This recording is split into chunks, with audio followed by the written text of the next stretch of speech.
तो आज का डब्ल्यू मंडे नाइट रॉ हो चुका खत्म और सेथ रॉलिंस ऐसा कुछ प्लान कर रहे हैं कि बहुत ही बड़ा धमाका यहाँ पर फटता हुआ देखने मिल सकता है बहुत ही जल्द। सो हेलो रेसलिंग फैंस, तो मेरा नाम है एके और आपका स्वागत है अपने चैनल रेसल न्यूज में। तो शो को किक ऑफ करती है द मामी रिया रिप्ली और रिया रिप्ली यहाँ पर आके बताती है कि कैसे वो अभी यहाँ पर एकदम टॉप पे चल रही है और वो यहाँ पर लीड कर रही है अभी वुमेन्स रोस्टर को। तो ये चीज अपनी तारीफ करके ही बता रही होती है रिया रिप्ली। तो उतनी देर में वहां पर आती है अपनी वर्ल्ड हेवीवेट चैंपियन इयो स्काई और इयो स्काई वहां पर बोलती है कि कैसे हाँ तू यहाँ पर मानती होगी टॉप पे, पर तू नहीं है टॉप पे, मैं हूँ क्योंकि तेरे पास ये वर्ल्ड हेवीवेट चैंपियनशिप नहीं है। फिर यहाँ पर जो इयो स्काई सीधा यहाँ पर चैलेंज कर देती है रिया रिप्ली को वर्ल्ड हेवीवेट चैंपियनशिप के लिए और रिया रिप्ली यहाँ पर क्यों ही मना करेगी, उनको यहाँ अपॉर्चुनिटी मिल रही है, सीधा यहाँ पर आ रही है, तो फिर वो क्यों मना करेंगे। और यहाँ से ऑफिशियल हो चुका है इयो स्काई वर्सेस रिया रिप्ली और एवोल्यूशन के लिए फर्स्ट मैच अनाउंस हो चुका है और यहाँ लगता है अब यहाँ से बिल्डअप स्टार्ट हो चुका है एवोल्यूशन का और हमें एवोल्यूशन बहुत ही जल्द देखने मिलने वाला है। तो नेक्स्ट मैच यहाँ पर हमें देखने मिलता है Judgment Day versus New Day for the world tag team championship. और इस मैच की बात करें तो जो फिन बैलर उनको बहुत ही बड़े तरीके से यहाँ पर बुक किया गया था, कहने का मतलब उनके जो किकआउट्स है वो बहुत ही ज्यादा बढ़िया थे, यहाँ पर फिनिशर वगैरह और जैसे बड़े बड़े बड़े मूव्स हैं उसमें यहाँ पर जो फिन बैलर उन्होंने किकआउट किया। तो ये बहुत ही बड़ी बात थी कि कैसे यहाँ पर जो फिन बैलर को अच्छी तरीके से बुक किया जा रहा है और जल्दी यहाँ पर हमें देखने मिल सकते हैं जो फिन बैलर है वो यहाँ निकलते हुए दिखेंगे जजमेंट डे से, क्योंकि जब तक लिव मॉर्गन नहीं आती तब तक वो जजमेंट डे के अंदर रहेंगे, पर जल्दी यहाँ से निकलेंगे और उसके बाद यहाँ पर जो फिन बैलर है उनका सिंगल्स रन यहाँ पर स्टार्ट होगा बहुत सालों बाद और हमें फाइनली क्या पता है देखने मिले जो Finn Balor world heavyweight champion बन जाए। पर फिलहाल के तो हमें ये देखने मिल रहा है कि कैसे जो जजमेंट है यहाँ पर जो न्यू टैग टीम चैंपियन बन चुके हैं और जो फिन बैलर है अभी टैग टीम चैंपियन बन चुके हैं। तो जल्दी यहाँ पर हमें देखने मिलेगा लिव मॉर्गन की वजह से बहुत कुछ यहाँ पर गड़बड़ होने वाली है और फिन बैलर भी यहाँ से निकलने वाले हैं और बाकी यहाँ पर फिर डोमिनिक मिस्टीरियो आते हैं और वो भी सेलिब्रेट करते हैं। फिर नेक्स्ट हमें यहाँ पर बैक स्टेज देखने मिलता है कि कैसे जेडी मैकडॉन और फिन बैलर जब टैग टीम चैंपियनशिप जीत गए तो वो निकोल्डिस और एडम पीएस खड़े होते हैं, तो वो डिस्कस कर रहे होते हैं यहाँ पर वुमेन्स टैग टीम चैंपियनशिप के लिए। फिर यहाँ फिन बैलर बताते हैं तुम लोग टेंशन मत लो, लिव मॉर्गन की जगह यहाँ पर रॉक्सन परेज यहाँ संभाल लेगी। तो उसके बाद यहाँ पर देखने मिलता है जो निकोल्डिस और एडम पीएस है यहाँ पर थोड़ा डिस्कस करते हैं और उसके बाद बताते हैं कि ठीक है हम मानते हैं कि रॉक्सन परेज यहाँ पर रिप्लेस कर रही है लिव मॉर्गन को और फिन बैलर इस चीज से बहुत ज्यादा खुश होते हैं। फिर वो बोलते हैं कि कैसे उन्हें प्रूव करना पड़ेगा कि वो ट्रू चैंपियन है। तो उन्होंने यहाँ कहा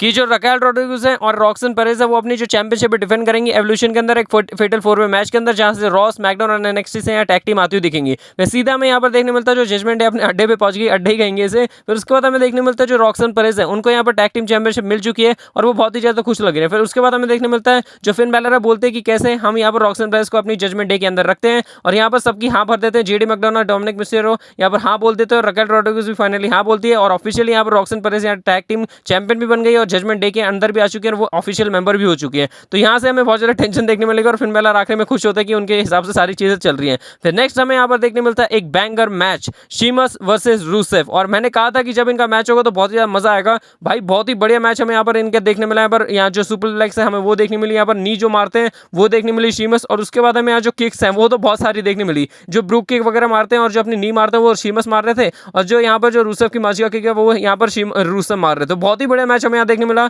और ये तो अभी शुरुआत है, इनके बहुत सारे मैचेस होने वाले हैं और बहुत सारे मैच हमें देखने मिलेंगे और दोनों के ये बहुत ही अच्छी तरीके से यहाँ पर मदद करेगा यहाँ पर आगे जाने के लिए। और यहाँ मैच की एंडिंग की बात करें तो हमें देखने मिलता है दो मज का किक लगा के यहाँ जो रूसेफ है हरा देते हैं शीमस को और बाकी आगे जो इनकी फीड है ये चलने वाली है। तो नेक्स्ट हमें यहाँ पर एक बैक स्टेज सेगमेंट दिखाता है जहाँ पर बताते हैं अमेरिकन मेड और यहाँ पर बताया जाता है कि चैट केबल अब यहाँ पर इंजर्ड है और वो नहीं आने वाले। फिर उसके बाद यहाँ पर हमें देखने मिलता है जो एल ग्रैंडे अमेरिकन जो कि चैट केबल है यहाँ पर बताए जा रहे थे, यहाँ देखने मिलता है कि एल ग्रैंडे अमेरिकन तो वहाँ पर है पर चैट केबल तो इंजर्ड है। फिर उसके बाद देखने मिलता है जो एल ग्रैंडे अमेरिकन उनके सामने से चल के जाते हैं। फिर उसके बाद हमें देखने मिलता है कि कैसे क्रीड ब्रदर्स के मेंबर बोल रहे होते हैं, पर ये क्या पर मतलब उतनी देर में आईवी नाइल रोक लेती है क्योंकि वो बोलने जा रहे होते हैं कि यहाँ पर चैट केबल तो है नहीं, तो ये कहां से है और बताएं आप कमेंट सेक्शन में कौन है। वैसे तो लुडविक का साफ साफ पता चल रहा है। तो नेक्स्ट हमें यहाँ देखने मिलता है सीधा कि कैसे जो सेमी से ना वहाँ प्रिपरेशन कर रहे होते हैं यहाँ पर मैच था उनका मेन इवेंट के अंदर और वहां पर अटैक हो जाता है यहाँ पर कैरियन क्रॉस का। उनको यही पता चल रहा था कि कैसे कितनी बड़ी विक्ट्री मिली और उतनी देर में यहाँ पर जो कैरियन क्रॉस है वो आके यहाँ पर अटैक कर देते हैं सैमी ज़ेन के ऊपर और जो इनकी स्टोरी लाइन हमें आगे देखने मिलने वाली है। और जो कैरियन क्रॉस है लगता है मेरे को इस बार तो सैमी ज़ेन को हरा देंगे जब इनका अगला मैच होने वाला है, क्योंकि अगर यहाँ पर बार बार कैरियन क्रॉस हारते गए तो कोई मतलब नहीं बनता इनको यहाँ पर अच्छी तरीके से मैचेस में डालने का। और बाकी यहाँ पर हमें जल्दी इनका एक और मैच देखने मिलने वाला है और बाकी जो सैमी ज़ेन है वो भी यहाँ पर अच्छी तरीके से इस फीड में इन्वॉल्व होने वाले हैं। फिर नेक्स्ट हमें यहाँ पर देखने मिलते हैं अपने वर्ल्ड हेवीवेट चैंपियन गुंथर और गुंथर यहाँ पर आके बताते हैं कि कैसे अभी थोड़ी देर पहले हमें देखने मिला जो गोल्डबर्ग का वीडियो पैकेज प्ले हुआ था और उसमें बताया था कि कैसे जो गोल्डबर्ग है वो बहुत ही ज्यादा ग्रेट है, वो बस कितने मिनट टिका 3 मिनट, सेम टू सेम उसके मैचेस भी उतने मिनट ही टिकते हैं। तो स्टार्टिंग में तो ये बता देते जो गोल्डबर्ग है वो बहुत ही बुरी तरीके से यहाँ पर मैच रेसल करना नहीं आता है, वो बस 3 मिनट के मैच होते हैं और उसके और कुछ नहीं होता। फिर वो बोलते हैं कि कैसे 79 मिनट के अंदर मैं तेरे को बहुत ही बुरी तरीके से यहाँ पर आउट क्लास करने वाला, आउटशाइन करने वाला और बताने वाला हूँ कि क्या चीज़ हूँ मैं, और तेरे को भी पता चल जाएगा तू कुछ भी नहीं है, तू एक बकवास चीज़ है। और बोलते हैं कि वहाँ पर मैं तेरे को बहुत ही बुरी तरीके से एम्बेरस करूंगा तेरी फैमिली के सामने, और तू खुद भी एम्बेरस होगा ये चीज़ देख के मैंने जो तेरा हाल किया वो बहुत ही खतरनाक होने वाला है। फिर यहाँ बताते हैं गुंथर कि कैसे जो तू 58 ईयर ओल्ड का हो चुका है, अब तेरा जो खौफ है नहीं रहा, तेरा जो जमाना था वो बोलते हैं कि तेरे जमाने में तू होगा, यहाँ सब लोग तेरे से डरते थे, पर इस जमाने का जो सबसे खतरनाक बंदा है वो हूँ मैं। वो बोलते हैं कि कैसे अब मेरे को तेरे से बिल्कुल भी डर नहीं लगता और ना किसी को तेरे से डर लगता, क्योंकि तू अब वो चीज़ नहीं रहा है। और बोलते हैं कि कैसे मैं तेरे को जब यहाँ पर हरा दूंगा तो तेरे को ये चीज़ पता चल जाएगी कि तू कुछ भी चीज़ नहीं है, तेरे अंदर कुछ भी बचा नहीं है। और फिर उसके बाद यहाँ पर जो गुंथर है बता देते हैं, पूरी तरीके से वॉर्न कर देते हैं गोल्डबर्ग को कि वो 79 मिनट के अंदर जो गोल्डबर्ग है उनका बहुत ही बुरी तरीके से हाल करने वाले हैं। और फिर उसके बाद यहाँ पर गुंथर बोलते हैं कि कैसे जब मैं तेरे को हरा दूंगा ना 79 मिनट के अंदर, फिर उसके बाद मैं बोलूंगा हु इज नेक्स्ट, और ये चीज़ बोल के जो हंसने लगते हैं गुंथर, वो बोलते हैं फिर कौन होगा यहाँ पर जब मैं गोल्डबर्ग को हरा दूंगा, कौन अगला बंदा होगा, who is next for ring general. और ये चीज़ बोल के जब गुंथर हंस रहे होते हैं तभी थीम सॉन्ग हिट होता है सेथ फ्रीकन रॉलिंस का, और सेथ रॉलिंस वहां से निकल के आते पॉल हेमन के साथ, और जो उनका money in the bank briefcase है उसका कलर हो चुका है चेंज, उन्होंने अपना एडिशन बना लिया रेवोल्यूशनरी वाला या सेथ रॉलिंस वाला। हमें देखने मिला उनका मनी इन द बैंक का एडिशन जो कि ब्लैक एंड गोल्डन था, जो कि बहुत ही ज्यादा बढ़िया मनी इन द बैंक का ब्रीफकेस लग रहा था। फिर उसके बाद हमें देखने मिलता है जो सेथ रॉलिंस है वो आते हैं रिंग के अंदर, और यहाँ जो क्राउड है पूरी तरीके से उनका जो गाना है वो गाने लगता है, और सेथ रॉलिंस भी बहुत ही देर तक जो यहाँ पर खड़े रहते हैं रिंग के बीच में, और जो गुंथर वो देखते रहते हैं। फिर गुंथर यहाँ पर देखने मिलता है कि किस बात का यहाँ पर तू खुश हो रहा है, वो पॉल हेमन को देख के बोलते हैं कि किस बात का खुश हो रहा है भाई, थोड़ी देर के लिए तू इधर आएगा, थोड़ी देर के लिए उधर जाएगा, और तू अभी तक कुछ यहाँ पर हासिल नहीं कर पाया। फिर ये चीज बोलने के बाद हमें देखने मिलता है सेथ रॉलिंस बोलते हैं भाई रुक जा, जो नाइट ऑफ चैंपियन के अंदर हम लोग गए थे ना, नाइट ऑफ चैंपियन के अंदर मेरा ये मोटिव नहीं था कि यहाँ पर मेरे को चैंपियनशिप जीतनी है, मेरा ये मकसद था कि मैंने तेरे को पहले ही बता रखा है कि मैंने कहा था कि जो सीएम पंक है उसको मैं कभी भी वर्ल्ड हेवीवेट चैंपियन नहीं बनने दूंगा, डब्ल्यूडब्ल्यूई चैंपियन नहीं बनने दूंगा जब तक मैं इस कंपनी के अंदर हूँ, जब तक मैं यहाँ पर सांस ले रहा हूँ। तो मैंने वो जो चीज़ है अपनी जो बिजनेस है उसको यहाँ पर बताया, और मैं जो कहता हूँ वो करके दिखाता हूँ, और सेथ रॉलिंस बता दिया जब तक मैं इधर हूँ या चैंपियन नहीं बनने दूंगा, इसलिए मैं नाइट ऑफ चैंपियन के अंदर गया था। और फिर उसके बाद यहाँ पर बताते हैं जो सेथ रॉलिंस है बोलते हैं ये जो मनी इन द बैंक का ब्रीफकेस जब आया था ना, तो मैंने बताया था कि मैं जीना हराम कर दूंगा यहाँ पर जो वर्ल्ड हेवीवेट चैंपियन होगा और जो डब्ल्यूडब्ल्यूई चैंपियन होगा। तो यहाँ सेथ रॉलिंस ने सारी चीजें क्लियर कर दी कि क्या उनका मोटिव था, यहाँ पर जो नाइट ऑफ चैंपियन के अंदर गए थे वो सारी चीजें यहाँ पर क्लियर करके बता देते हैं। और फिर उसके बाद यहाँ पर बोलते हैं मैं इधर ना तेरे को कॉन्ग्रेचुलेशन करना है, कॉन्ग्रेचुलेट करना है कि तू यहाँ पर वर्ल्ड हेवीवेट चैंपियन बन गया, मैं तेरे से मिला नहीं जब से तू चैंपियन बना है, और मैं यहाँ पर तेरे को कॉन्ग्रेचुलेट करना चाहता हूँ कि तू यहाँ पर वापस से वर्ल्ड हेवीवेट चैंपियन बन गया। और जो गुंथर है वो बहुत ज्यादा खुश हो रहे होते हैं। फिर उसके बाद यहाँ पर जो सेथ रॉलिंस बोलते हैं मैंने क्या चीज कही थी कि मैं money in the bank briefcase जब जीता था मैंने कह दिया था कि मैं जीना हराम कर दूंगा वर्ल्ड हेवीवेट चैंपियन का भी और डब्ल्यूडब्ल्यूई चैंपियन का भी। और हाँ एक और चीज रिमाइंड कर देता हूँ, तू कॉन्ग्रेचुलेट कर रहा हूँ तेरे को वापस से वर्ल्ड हेवीवेट चैंपियन बनने के लिए। तो सेथ रॉलिंस का सीधा कहना होता है कि यहाँ जो गुंथर है उनको यहाँ टारगेट करने वाले हैं, और ये चीज बोल के जो गुंथर के सामने आके खड़े हो जाते हैं, और दोनों यहाँ पर जब फेस ऑफ कर रहे होते हैं तभी हमें यहाँ पर एक और थीम सॉन्ग हिट होता दिखता है जो कि होता है best in the world CM Punk का। और जब भी यहाँ सीएम पंक का जो थीम सॉन्ग है हिट होता है तो ये चीज देखिए जो सेथ रॉलिंस बहुत ज्यादा गुस्से में हो जाते हैं, और उतनी देर में जो सीएम पंक है बहुत ज्यादा गुस्से में आते हैं रिंग के अंदर, और दोनों एक दूसरे के ऊपर जो पंचेस है वो हिट करने लगते हैं, और दोनों का जब ब्रॉल चल रहा होता है जो सीएम पंक अपर हैंड ले रहे होते हैं तो उतनी देर में जो सेथ रॉलिंस है वहां से भाग जाते हैं, और भाग के वो सीधे यहाँ ऑडियंस के पास चले जाते हैं और वहाँ ऊपर चढ़ जाते हैं अरीना के पास। फिर हमें यहाँ देखने मिलता है जो सीएम पंक यहाँ बोल रहे होते हैं कावर्ड वहां से वहाँ भाग क्यों गया इधर से, ये सारी चीज उनके पास माइक नहीं थी, पर वो जो सारी चीजें जो उन्होंने बोली वो सारी कैमरा में रिकॉर्ड हो रही थी, और सीएम पंक बहुत ज्यादा गुस्से में थे। फिर हमें देखने मिलता है जो सेथ रॉलिंस से ऊपर चढ़ के यहाँ पर चिढ़ा रहे होते हैं, और वहां से भाग निकल चुके तो यहाँ जानबूझ के चिढ़ा रहे होते हैं। और यहाँ से एक खतरनाक चीज देखने मिलती है, गुंथर यहाँ पर पीछे मुड़ के सीएम पंक को बोलते हैं, मतलब गुस्से में होते हैं गुंथर भी, और उतनी देर में यहाँ देखने मिलता है सीएम पंक खतरनाक धक्का मारता है, गुंथर नीचे गिर जाते हैं, और यहाँ पर सीएम पंक बोलते हैं कि जो मेरे बिजनेस है उससे यहाँ दूर रहे, stay out of my business, और ऐसा करके गुंथर को बता देते हैं। और गुंथर यहाँ पर एक बहुत ही डराए हुए तरीके से यहाँ पर बैठे रह जाते हैं और देखते रह जाते हैं, और ये बहुत ही खतरनाक वेग था। और यहाँ पर जो गुंथर है मतलब जो अपने वर्ल्ड हेवीवेट चैंपियन है उनकी बहुत ही बुरी तरीके से बेइज्जती हो गई। सेथ रॉलिंस यहाँ पर बोल रहे होते हैं बाय बाय बिच, ये भी हमें सुनाई देने मिलता है जो सेथ रॉलिंस ऊपर खड़े होते हैं बोल रहे होते हैं। फिर हमें देखने मिलता है पीछे से आते हैं एलए